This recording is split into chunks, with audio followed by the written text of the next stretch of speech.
যুবক রাস্তা দিয়ে হাঁটে, মানুষ এসে এসে টাকা দেয়। ফেসবুকের গোলামেরা, আল্লাহর গোলাম হইতে পারলি না? সত্য কথা সাক্ষী দেন তো, শুনে শুনে বলতেছি, তোরা তো দেখছো যুবক কি ও রাস্তা দিয়ে হাঁটে আর কি দেয়? 50,000 টাকার বান্ডিল।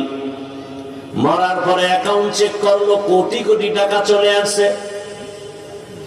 ও যুবক বাবারা বলো, ওই ছেলে কি কোনোদিন লাইভে এসে বলছিল আমারে টাকা দাও? ও যুবক, আর তোর চরিত্র কত খারাপ! সারা রাত মোবাইলে আকাম করবি কিন্তু এমবি নাই। পাগল হয়ে গেছো, কোথায় এমবি পাই?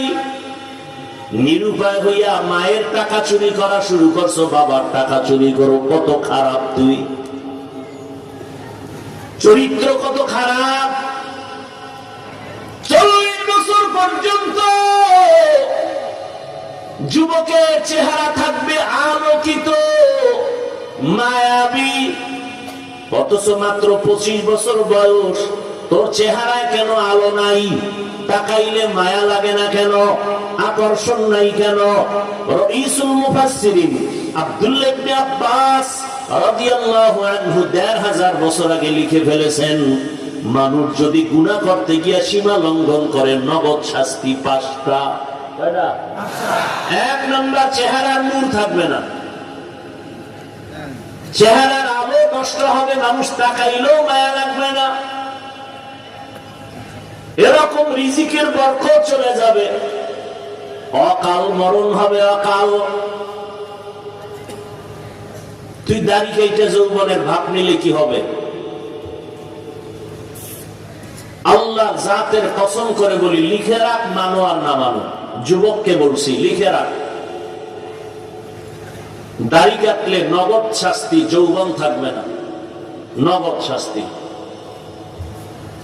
নগদ শাস্তি 2, চোখের পাওয়ার থাকবে না। এবার আমারটা বিশ্বাস করবি না, কারণ আমরা হুজুরেরা বোকা, বিশেষ করে আমি তো আরো বোকা। এলেম আমল কিচ্ছু নেই, বাকি আমি ঠিকানা দিয়ে যাই, কথাগুলো কই পাবি? তখন আর না বলতে পারবি না। তাহলে আসলেই তোকে নিজেকে নিজে বলবি, আসলে আমি একটা পশু। আমারটা না মানলে তুই পশু হবি না। তোদের গডফাদার প্যান্ট শার্ট টাইওয়ালা গবেষক, চিকিৎসা বিজ্ঞানীরা কি বলছে? দাড়ি কাটলে কি ক্ষতি হয়? আজকে বাসায় গিয়ে গুগলে সার্চ দাও, আজকে গিয়ে সার্চ দাও, নগদ কি কি শাস্তি পেয়ে যাবে।